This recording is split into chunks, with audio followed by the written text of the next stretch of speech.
안녕하세요. 오늘도 사연살롱을 찾아주셔서 감사합니다.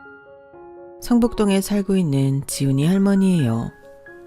저는 지난해 가을에 현재 살고 있는 이 집을 아들 내외한테 증여해 주었어요.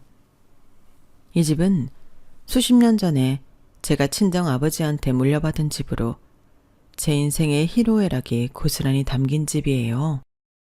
몇 번의 리모델링 공사가 있기는 했지만 제 나이보다 더 오래된 집이라서 더 애착이 가는지도 모르겠네요.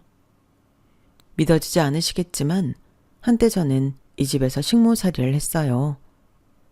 내 아버지 집에서 식모살이를 하다니 그게 무슨 말도 안 되는 소리냐고 하실지 모르겠지만 그건 정말 사실이에요. 거기에 얽힌 이야기를 하자면 3일 밤낮을 세워도 모자랄 거예요. 그리고 최대한 간단히 추려서 사연으로 보내려고 해요. 너무 오래된 일이라서 제 기억이 가물가물한 것도 있고 제 기억이 조금 왜곡된 부분도 있겠지만 아무쪼록 잘 들어주셨으면 합니다. 제가 태어났을 때 제 곁에는 아버지가 없었어요. 저는 어머니랑 단둘이 살았거든요. 어머니 외에 가족이라고 부를 만한 사람은 주인집 할머니뿐이었어요. 주인집 할머니는 미군 부대에서 나오는 미제 물건을 떼어다가 집집마다 돌아다니며 파는 일을 하셨는데 당시엔 이런 사람을 미제 아줌마라고 부르곤 했답니다. 지금이야 수입이 자율화돼서 시중에서 수입품을 구하는 게 쉽기도 하고 개인이 인터넷을 통해 해외 상품을 직접 구매도 할 수 있지만 예전에는 그럴 수가 없었어요. 수입품, 특히 미국 제품을 구하려면 미군 부대 물건을 뒤로 빼내서 사고 파는 수밖에 없었거든요. 그래서 동네마다 미제 파는 아줌마들이 한둘은 꼭 있었어요. 특히나 부잣집 사모님들한테는 고정적으로 집에 물건을 대주는 미제 아줌마가 있기도 했고요. 저희 친할머니도 부잣집 사모님답게 평소 거래하는 미제 아줌마가 있었는데 그 사람이 바로 저희 주인집 할머니였어요. 저희 어머니와 주인집 할머니가 만나게 된 거는 어머니가 저를 뱃속에 가지고 있을 때였어요. 당시 주인집 할머니는 저희 친가에 고정적으로 물건을 대고 있었는데 그날도 물건을 팔러 갔다가 우연히 저희 어머니랑 마주치게 되었어요. 그때 저희 어머니는 아빠와 헤어진 상태였는데 뒤늦게 임신 사실을 알고 시댁에 찾아갔어요. 하지만 저희 할머니는 뱃속에 있는 아이가 정말 자신의 아들 자식인지 확인할 수 없다는 이유로 어머니와 저를 받아주지 않았어요. 오히려 아이를 떼라고 겁박을 하셨죠. 그 말에 어머니는 겁을 집어먹고 그대로 도망치셨어요. 그때 주인집 할머니가 집도 돈도 없던 엄마한테 도움의 손길을 내밀어 주셨어요. 살 곳이 없는 제 어머니께 방을 내주시고 제가 세상에 태어난 뒤로는 손녀딸처럼 키워주셨어요. 주인집 할머니는 젊은 시절 시댁에 딸을 뺏기고 수십 년을 혼자 살아오신 분이라서 저희 어머니가 마치 당신 딸처럼 느껴지셨던가 봐요. 그래서 처음 본 상황에도 선뜻 도움을 주신 걸 거예요. 저를 낳아주신 친어머니는 저희 아버지의 첫사랑이었어요. 하지만 두 분 사이에는 결혼을 할 수 없는 이유가 있었는데 두 분이 동성동본이라는 거예요. 게다가 저희 어머니는 일찍 부모님을 여인 고아였기 때문에 친가에서는 더더욱 며느리로 받아들일 생각이 없었어요. 친할머니가 직접 어머니를 찾아와 헤어지라고 강요한 게 한두 번이 아니었고 그 바람에 실제로 몇 번이나 헤어지기도 했다더군요. 어머니는 아버지 몰래 직장을 옮기고 이사도 가봤지만 그럴 때마다 어떻게 알았는지 아버지가 어머니를 찾아왔고 결국엔 헤어지지 못한 채 관계를 이어가곤 했어요. 하지만 두 분은 인연이 아니었던 건지 결국엔 헤어지게 되었어요. 매번 친할머니가 어머니를 찾아와 헤어지라고 강요하고 못할 짓도 하시곤 했었는데 마지막엔 할머니뿐만 아니라 할아버지까지 저희 어머니한테 찾아왔던 모양이더라고요. 할아버지께서는 지방에 어머니가 살 곳과 직장까지 마련해 주시겠다고 했어요. 그러니 당신 아들과 헤어지라고요. 아버지한테는 이미 정혼자가 있다는 말과 함께요. 가을에 시골 올 예정이에요. 그러니 더는 상훈이 찾지 말고 이젠 그쪽도 본인 인생 살도록 해요. 아버님, 어머님, 그러지 마시고 다시 한 번만 생각해 주세요. 저도 상훈 씨도 이렇게 못 헤어져요. 제가 잘할게요. 부탁드려요. 옆에서 못마땅한 표정으로 앉아 계시던 할머니는 더 한마디 하셨어요. 야, 너 그 입 못 다물어? 좋게 대꾸하니까 이게 어디서 말대꾸야? 여보, 얘는 좋게 말해서 떨어질 애가 아니에요. 얼마나 지독하는지 모른다고요. 이런 애한테 뭐하러 집이며 직장까지 해줍니까? 아니, 우리가 얘 부모도 아닌데.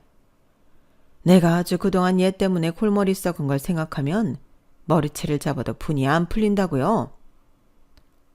이 사람이 그만 좀 해요. 내 자식이 귀하면 남의 자식도 귀한 거 아닙니까? 이봐요.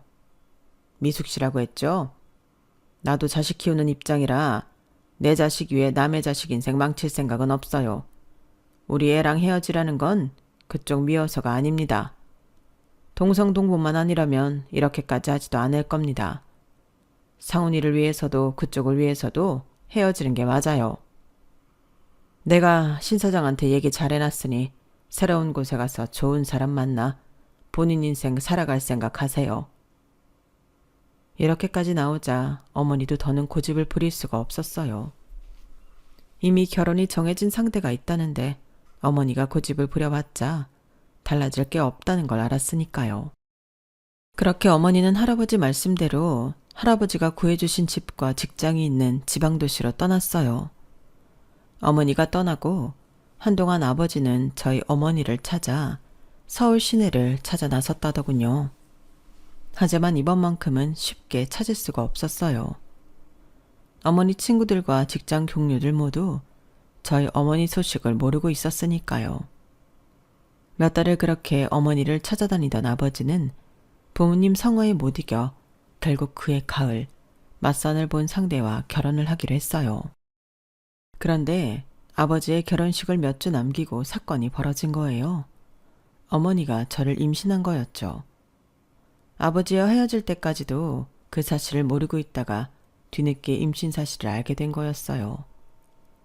아버지를 위해서 떠날 결심을 했던 어머니였지만 뱃속에서 자라고 있는 저를 생각하면 이대로 떠나 있을 수만은 없었어요.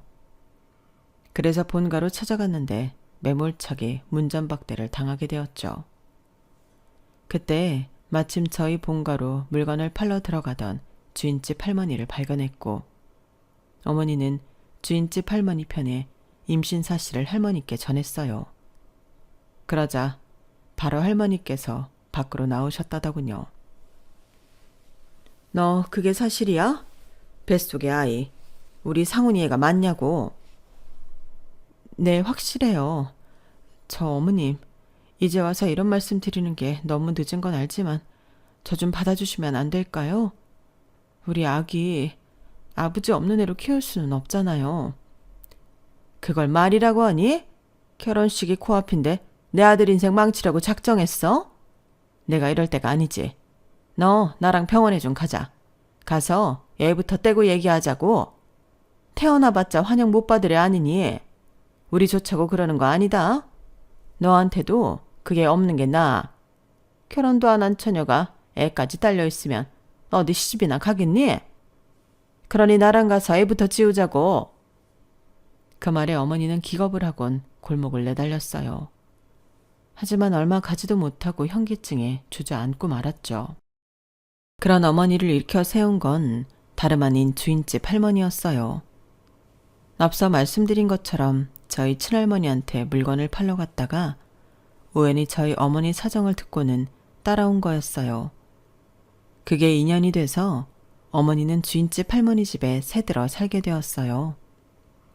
저를 낳으려면 옆에서 도와주는 사람이 필요했는데 주인집 할머니께서 도와주시겠다고 하셨거든요. 그렇게 그 집에서 어머니는 저를 낳았어요. 그리고 이거는 나중에 주인집 할머니를 통해 들어서 안예 사실인데, 제가 100일이 되었을 때쯤 어머니가 저를 안고 본가로 간 적이 있었대요. 하필 그때 아버지는 지방 출장 중이라 어머니가 온 것도 제가 태어난 것도 알지 못했어요. 친할머니는 며느리한테 제 존재가 들킬까봐 어머니를 문전박대하려고 했는데, 정주예요. 우리 아기 이름. 눈도 코도 상훈 씨를 꼭 닮았어요. 혈액형도 똑같고요.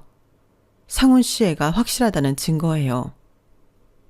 제 혈액형이 아버지와 같다는 말을 들은 할머니는 그제야 대문을 열어주셨어요.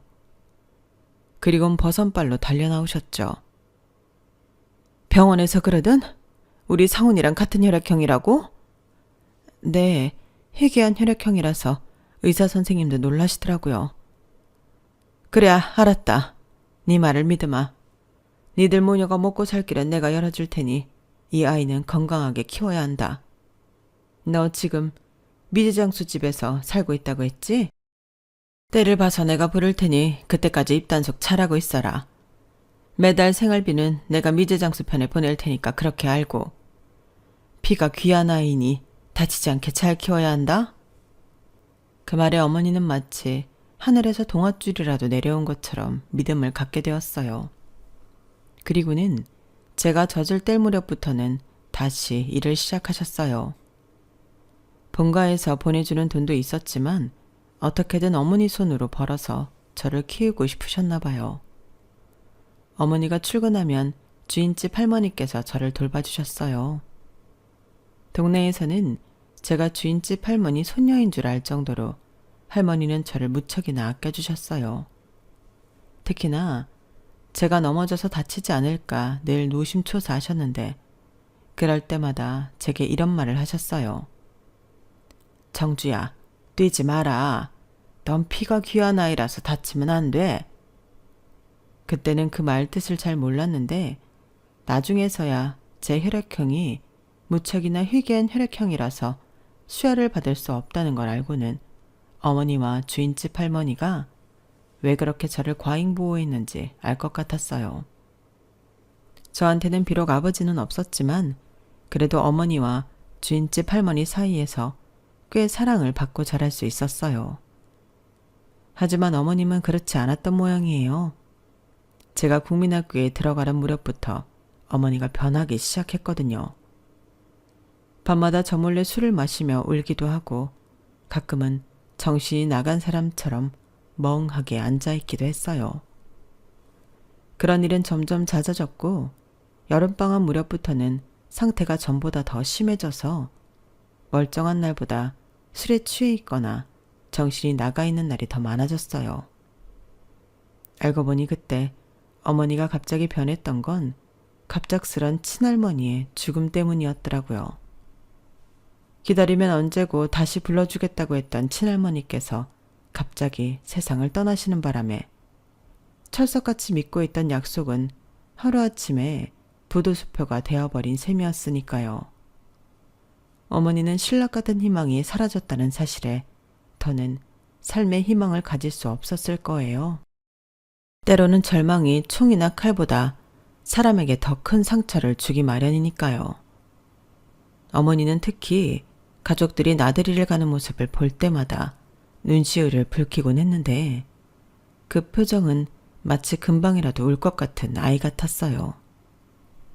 할 수만 있다면 제가 그런 어머니를 달래주고 싶었지만 저는 너무 어리기도 했고 저로서는 어머니의 텅 빈 가슴을 채워줄 수도 없었어요. 그래서일까요? 어머니는 끝내 저만 덩그러니 남겨둔 채 세상을 떠나고 말았어요. 국민학교 1학년 겨울방학식을 하루 앞둔 날이었어요. 그날도 어머니는 밤 늦게까지 혼자 소주를 마시고 있었는데 제가 잠에서 깨어보니 어머니가 집에 없는 거예요. 방 안에는 소주병이 여러 개 굴러다니길래 술에 취해 밖에 나갔나 싶어 집 밖으로 나가봤어요. 집 근처에서 혹시 쓰러져 잠이 든 게 아닌가 걱정이 됐거든요. 그런데 차도변에서 사람들이 모여서 웅성거리는 게 보이는 거예요. 세상에 뺑소니를 당했나 봐. 불쌍해서 어째? 술에 취해 비틀대길래 위험하겠다 했더니 결국엔 저렇게 됐네 그래. 무슨 일이 있나 싶어 고개를 빼고 봤더니 글쎄 도로에 웬 여자가 피를 흘린 채 쓰러져 있지 뭐예요. 한쪽 발은 신발도 벗겨진 채 맨발이었어요. 그런데 발등에 나 있는 상처를 보자 정신이 확 들더라고요. 저희 어머니 발등에도 저거랑 똑같은 상처가 있거든요.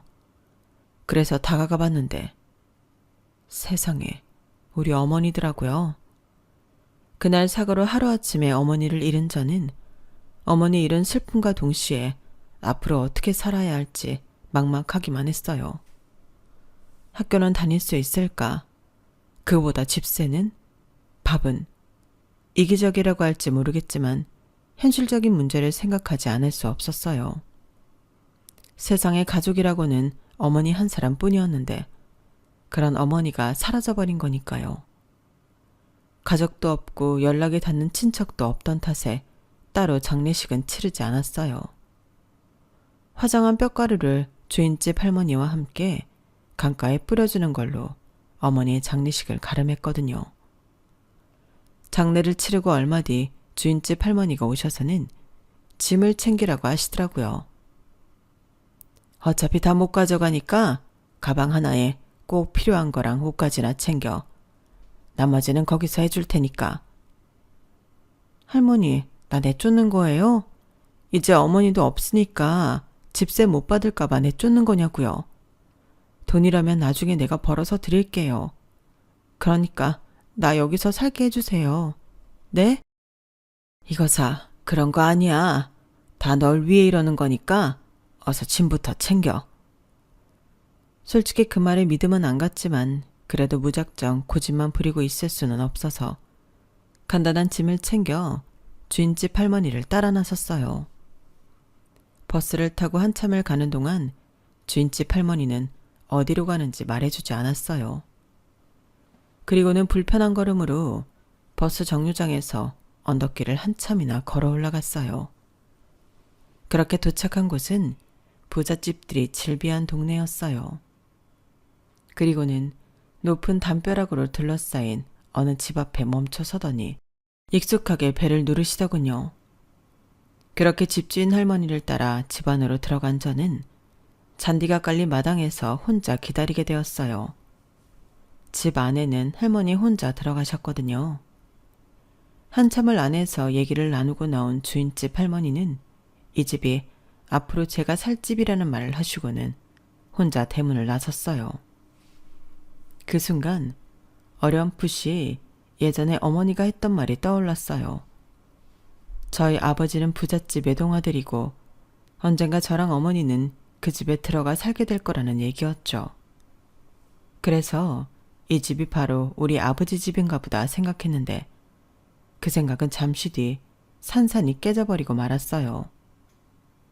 그 집 식모가 저를 데리고 자신이 쓰고 있는 골방으로 데리고 갔거든요. 그리고는 저를 노려보며 그러는 거예요. 나 혼자 쓰기에도 좁은 방에서 어떻게 너랑 둘이 지내라는 건지. 얘, 얼른 옷 갈아입고 나와. 입을 호청도 빨아야 하고 할 일이 천지야. 어리다고 안 봐주니까 농땡이 칠 생각이랑 하지도 말라고. 그 순간 알 수 있었어요. 나는 아버지 집에 온 게 아니라 이 집에 식모로 팔려왔다는 걸요. 어머니가 살아있을 때만 해도 나를 손녀딸처럼 예뻐해주던 주인집 할머니가 나를 이 집에 팔아버린 거예요. 그날부터 저는 그 집에서 식모살이를 하게 되었어요. 한겨울에도 찬물에 걸레를 빨아 바닥을 닦아야 했고 부엌에서 일하는 식모 언니들 심부름부터 주인 아저씨 구두를 닦는 일까지 도맡아 해야 했어요.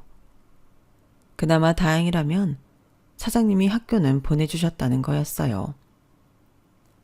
사람은 배워야 하는 거다. 그래야 지금보다 더 나은 사람이 되지 않겠니? 그 어린 나이에 무슨 일을 할 수 있을지는 모르겠지만 일단 학교는 보내줄 테니 일은 공부 끝나고 와서 하는 걸로 해라. 사장님 덕분에 다시는 돌아갈 수 없을 줄 알았던 학교에도 다니게 돼서 얼마나 다행이었나 몰라요. 물론 학교에서 파하면 바로 집으로 달려와 집안일을 해야 했지만요. 이런 특별 대접 때문이었을까요? 식모 언니들은 틈만 나면 사장님 눈을 피해 저를 괴롭히기도 하고 심부름도 많이 시켰어요. 고달픈 생활이 이어졌지만 그래도 지내다 보니 그리 나쁜 일만 있는 건 아니라는 생각이 들었어요. 그건 바로 사장님 때문이었죠. 사장님은 사모님한테는 무척 쌀쌀하게 대하는 분이셨지만 희한하게도 저한테만큼은 무척이나 따뜻한 분이셨어요. 제가 쓸 공책과 연필도 사다 주시고 가끔은 다른 식구들 몰래 샌베 과자랑 팥빵도 사다 주시곤 했어요. 많이 먹어야 무럭무럭 자라지. 요즘은 누가 괴롭히는 사람은 없니? 너만 학교 보내준다고 욕하고 때리는 식모들이 없느냔 말이다. 네, 없어요. 지난번에 사장님께서 혼내주신 이후로 아무도 저를 괴롭히지 않아요. 감사합니다. 그래, 혹시라도 누가 널 괴롭히거든 나한테 말해라. 콩알 만한 게 혼낼 데가 어딨다고들 그러는지. 사장님은 저를 공부도 시켜주시고 철마다 옷도 사주셨어요. 아주 가끔은 제가 학교에 갈 때 학교까지 차를 태워주시기도 했어요. 사장님 차에서 내려 교문으로 들어가면 아이들이 달려나와 너희 아빠냐고 묻곤 했는데 사실 몇 번은 그렇다고 대답한 적도 있어요. 어릴 땐 사장님이 저희 아빠였으면 좋겠다는 생각을 늘 하고 살았거든요. 제가 사장님을 인생의 은인처럼 생각하는 것과는 달리 제게는 절대로 용서할 수 없는 사람도 있었어요. 그건 바로 주인집 할머니였어요. 어머니가 살아계실 때만 해도 나를 소녀딸처럼 챙기던 사람이 어머니가 죽자마자 저를 남의 집 식모로 팔아버렸잖아요. 그동안 믿고 따랐던 거에 대한 일종의 배신감이 들어서 할머니를 떠올릴 때마다 이를 악물게 되었어요. 그 덕분에 고된 집안일로 이겨낼 수 있었지만요. 집안일이 익숙해지고 이곳 생활이 버틸만 하다고 느끼는 사이 저는 고등학생이 되었어요. 솔직히 저는 사장님이 저를 고등학교까지 보내주실 줄은 몰랐어요. 그건 같이 일하는 식모들도 마찬가지였어요. 집에서 부리는 식모를 고등학교까지 보내주는 주인이 몇이나 되겠어요. 게다가 저는 학교에 다닌다는 이유로 다른 식모들보다 일도 적게 하는데 고등학교까지 보내준다고 하니까 이해가 안 갔어요. 그래서 하루는 사장님께 직접 물었더니 저를 물끄러미 바라보시면서 그러시더라고요. 정주 너를 볼 때마다 네가 남 같지 않다는 생각이 들곤 한단다. 내가 아는 누군가를 닮은 것도 같고 어느 면에선 나를 닮은 것도 같고 말이야. 그럴 리가 없는데 참 이상하다니까. 그래서 그런가 가끔씩 내가 네 부모라면 어떤 기분일까 하는 생각이 들곤 해. 내 딸이 공부도 잘하고 똑똑한데 가난 때문에 공부를 할 수 없다면 얼마나 가슴이 아플까 하고 말이야. 비록 지금은 남의 집에서 식모살이를 하고 있지만 너라고 평생 이렇게 살아야 하는 건 아니야. 남부럽지 않은 직업을 구하고 성실한 남편 만나 예쁜 아들 딸 낳고 행복한 가정을 이루고 살아야지. 할 수만 있다면 조금이나마 내가 도와주고 싶구나. 그런 마음으로 널 고등학교에 보내기로 한 거야. 사장님 말씀을 듣다 보니 뭉클했어요. 나는 왜 우리 아빠 딸로 태어나서 이렇게 고생을 하고 사는 걸까? 얼굴도 모르는 아빠 딸이 아니라 내 앞에 있는 멋진 사장님 딸로 태어났더라면 아빠 사랑받으며 마음 편히 공부할 수 있을 텐데 하고 말이죠. 그러면서 한편으로는 저를 딸처럼 바라보는 사장님이 안쓰럽기도 했어요. 사장님 내에는 돈도 많고 부족한 게 하나도 없는 부부였지만 딱 하나 자식이 없었거든요. 식모 언니들 말에 따르면 두 분 사이가 안 좋아서 그렇다고는 하는데 부부 사이의 일은 모르는 거니까요. 하지만 확실한 건 사장님이 저랑 같이 있는 걸 사모님이 싫어한다는 거였어요. 저는 이 집에 들어와 살기 시작하면서부터 사장님이 붓글씨를 쓰실 때마다 옆에서 먹을 가는 일을 도맡아 하곤 했었는데 그럴 때마다 사모님이 엄청 화를 내곤 하셨어요. 이게 감히 어디서 여우짓을 해? 당장 서재에서 안 나가? 그럴 때면 사장님이 나서서 사모님께 한 소리 하곤 하셨어요. 내가 하라 그랬어. 당신보다는 이 어린 게 먹을 훨씬 잘 가니까. 정주야, 아줌마 말에 신경 쓰지 말고 앉아서 먹 갈아라.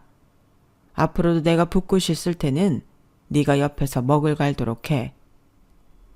마치 확인 사살을 하듯 사모님 앞에서 제가 할 일을 알려주시는 사장님 덕분에 그 후로도 저는 사장님 옆에서 먹 가는 일을 할 수 있었어요. 사장님 옆에서 먹을 가는 동안 저는 사장님과 많은 대화를 할 수 있었어요. 사장님이 남들 몰래 용돈을 주시는 것도 늘 그 자리에서였고 제 고등학교 진학이 결정된 것도 그 자리에서였어요.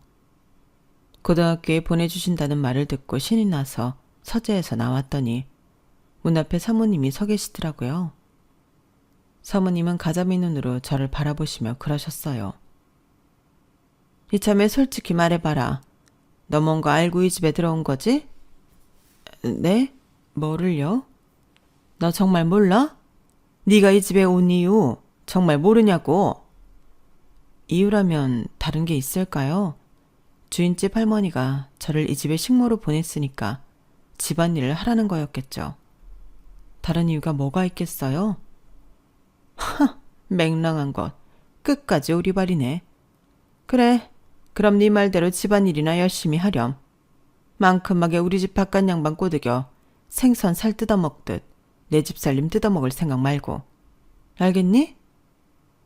사모님 입은 웃고 있었지만 눈빛은 무척이나 싸늘했어요. 평소에도 말로 사람 기분 잡치게 하는 재주가 있는 사모님이긴 했지만 그날처럼 눈으로 욕을 한 적은 없어서 괜히 뜨끔하더라고요. 혹시나 기분이 상하셔서 사장님이 저를 고등학교에 보내주기로 한 약속을 없던 일로 만드실까봐 겁이 났거든요. 하지만 다행히도 그런 일은 없었어요. 그러던 어느 날이었어요. 제가 이 집에 온 지도 10년이 되던 해였죠. 하루는 사모님 심부름으로 사모님 친구분 댁에 선물을 전해드리고 오던 길이었는데 마침 오래전 제가 살던 동네를 지나게 된 거예요. 평소 같으면 알고도 그냥 지나갔을 길인데 그날은 왜 그랬는지 굳이 옛 기억을 떠올리며 어머니와 함께 살던 그 집을 찾아갔어요. 혹시라도 주인집 할머니랑 마주치면 뭐라고 말을 해야 하나 살짝 고민도 됐어요. 처음 사모님 댁에 오게 됐을 때는 나를 이곳에 보낸 주인집 할머니가 죽도록 미웠는데 사모님 덕분에 고등학교도 다니게 되니까 지금에 와서는 이 집에 오게 돼서 다행이랑 생각까지 하게 되었거든요. 그래서 더 주인집 할머니 집까지 찾아갈 마음이 생겼는지도 모르겠네요. 그런데 아이고야, 그 집 할매 세상 떠난 지 3년도 더 됐다. 와 이제 왔노. 그 할매가 니를 얼마나 기다렸는지 아나. 니를 손녀딸 맹크로 키워줬다 아이가. 구멍가게 아주머니는 저를 보시고는 왜 이제야 왔냐고 타박을 하셨어요. 주인집 할머니가 저를 남의 집에 식모로 팔았다는 건 모르는 눈치더라고요. 그래서 그랬는지 저한테 주인집 할머니 산소 위치를 알려주셨어요. 산소 근처에 할머니 동생이 사니까 정확한 위치를 모르겠으면 그 집에 가서 물어보라시더군요. 내가 거길 갈 줄 알고? 내가 왜?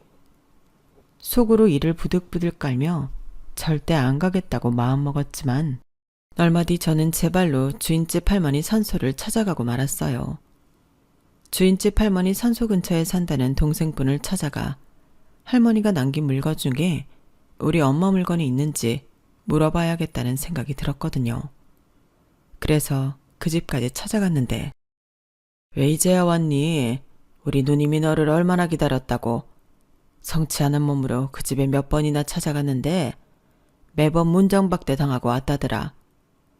누님이 세상 떠났을 때도 내가 직접 그 집에 찾아가 누님 부고를 전했는데 그 집에서 말 안 해주디? 그 집 사모님한테 분명히 말씀드렸는데 말이다. 아니요. 저는 못 들었어요. 사모님도 그런 말씀 안 하셨고요. 그런데 왜 할머니가 그렇게 저를 찾으셨는데요? 할머니가 저를 그 집에 식모로 팔아놓고 왜 찾으러 왔냐고요? 미안해서 사과라도 하시려고요?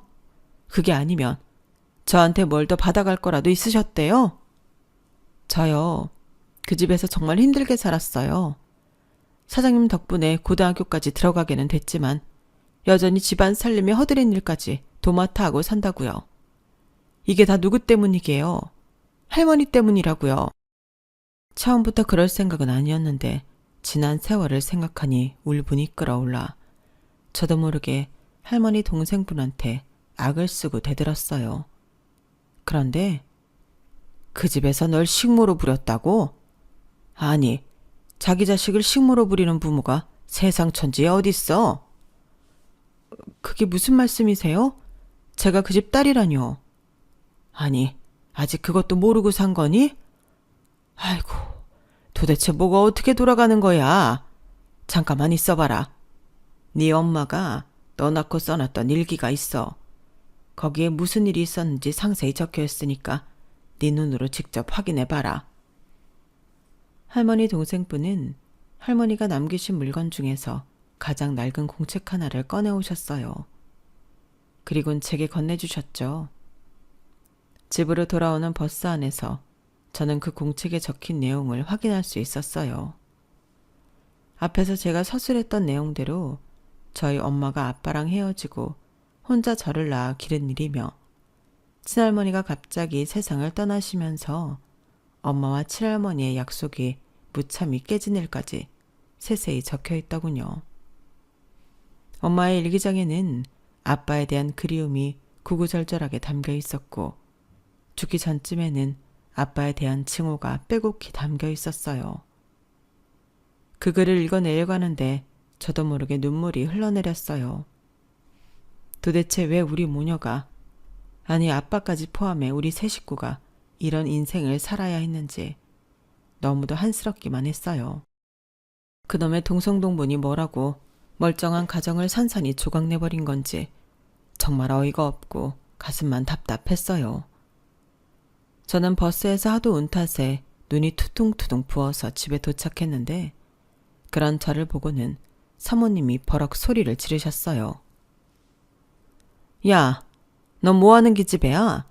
지금 이 시간까지 어디서 뭘 하고 있었어? 아주 상전이 따로 없어. 지금이 몇 시라고 기어들어와? 여기가 네 집이야? 네가 이 집 주인이냐고. 이게 아주 오냐오냐 해줬더니 아주 끝이 없어. 너 이따위로 굴 거면 이참에 짐 싸서 나가. 내가 아주 네 꼴 보고 사느라 속이 다 뒤틀리니까. 왜요?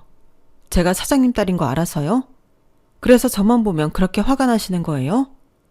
사모님은 처음부터 알고 있었죠. 주인집 할머니가 저 이 집에 데려온 날 사모님이 약속하셨다면서요. 사장님한테 제가 사장님 딸인 것도 말하고 이 집 딸로 잘 키우겠다고 하셨다면서요. 그런데 왜 약속 안 지키셨어요? 왜 나랑 아빠 속이셨냐고요? 너 누구한테 그 소리 들은 거야? 말해. 누구한테 들은 거냐고?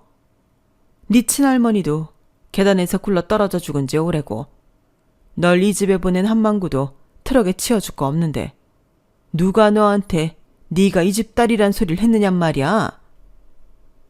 네? 주인집 할머니가 트럭에 치여 돌아가셨다고요?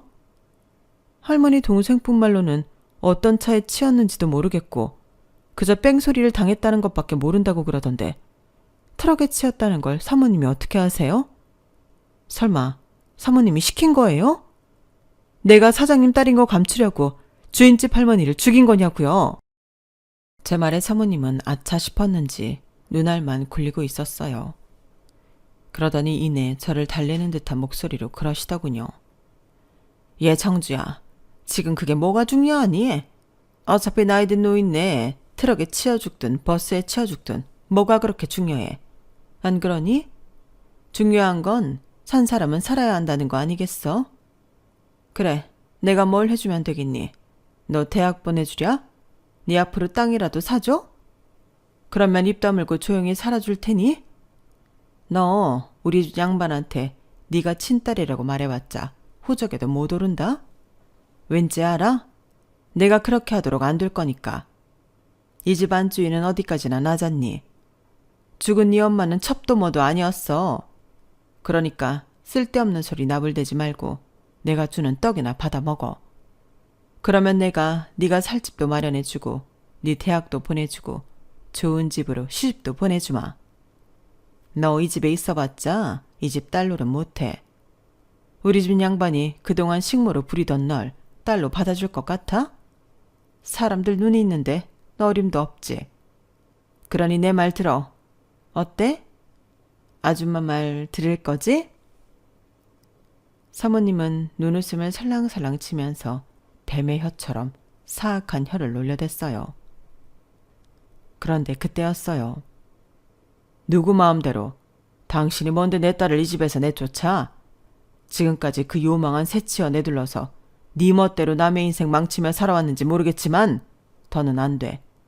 정주가 내 딸인 거 아닌 이상 절대 당신 손에 망가지게 안 둔다고. 갑작스런 사장님의 등장에 사모님은 귀신을 본 것처럼 놀라서 바닥에 주저앉았어요. 그날 밤 두 분은 온 집안이 쩌렁쩌렁 울리도록 말싸움을 벌이셨어요. 그리고 다음 날 사모님은 경찰 조사를 받게 되었어요. 주인집 할머니가 뺑소니 트럭에 치여 세상을 떠나신 게 사모님과 연관이 있다는 사장님의 신고 때문이었죠. 사모님은 절대로 아니라고 부인하셨지만 얼마 뒤 증인이 나타나면서 사모님의 악행은 모조리 드러나고 말았어요. 증인은 사모님 차를 몰던 기사였는데 사모님이 사람을 써서 주인집 할머니가 당한 뺑소니 사고를 사주했다는 내용을 경찰서에서 증언했다고 하더군요. 결국 사모님은 실형을 살게 되었고 이혼까지 당하게 되었어요. 그리고 저는 사장님 호적에 오를 수 있게 되었죠. 이제는 호칭도 사장님이 아니라 아버지가 되었고요. 아버지는 저와 함께 제 어머니 유골을 뿌린 곳에 가서 한참을 우셨어요. 하루아침에 집에서 부리던 식모에서 부잣집 고명딸이 되어버린 저는 모든 게 다 변했어요. 일단 그동안 저를 괴롭혔던 식모들은 모두 내보냈고 제가 그 집에서 식모 생활을 했다는 사실을 모르는 가정부를 새로 들였어요. 뿐만 아니라 그동안 걸어서 다니던 학교도 기사가 딸린 차를 타고 다니게 되었죠. 저는 창문 하나 없는 골방에서 나와 성인 10명은 거뜬히 잘 수 있을 법한 커다란 방으로 옮겼어요. 그 방에서 난생 처음 푹신한 침대에서 잠을 자는데 눕자마자 스르륵 잠이 들어버려서 얼마나 놀랐나 몰라요. 저는 결혼 후에도 남편과 함께 그 집에서 아버지와 함께 살았어요. 가난한 고학생으로 제 과외 선생이었던 남편은 저희 아버지 도움을 받아 대학 공부를 마칠 수 있었고 변호사 시험에 합격해 몇 년 전에 은퇴하기 전까지 변호사 생활을 했어요. 제게는 애증의 산물이기도 한 그 집에서 우리 아들이 태어났고 아버지가 돌아가신 이후에는 우리 세 식구가 살다가 아들 녀석이 결혼한 뒤에는 집을 리모델링해서 아들 내외와 함께 살기 시작했어요. 제 아들이 그랬던 것처럼 그 집에서 손녀딸과 손자가 태어나서 지금은 대가족을 이루고 살고 있답니다. 제게 남모를 아픔을 준 이 집에서 저는 인생의 희로애락을 경험하며 살아왔어요. 그리고 앞으로는 내 아들이, 내 손주가 이 집에서 많은 일들을 겪으며 살아가게 되겠죠. 인생에는 고난도 있고 낙도 있다지만 그래도 내 자식들은 행복한 순간을 더 많이 누리고 살았으면 합니다. 지금까지 제 사연을 들어주셔서 감사합니다. 여러분들 하루하루가 보람되시기를 바라며 건강하세요. 여러분, 사연 댓글에 응원과 현명한 조언 부탁드려요. 좋아요와 구독은 저에게 큰 힘이 됩니다. 오늘도 좋은 일 가득하세요.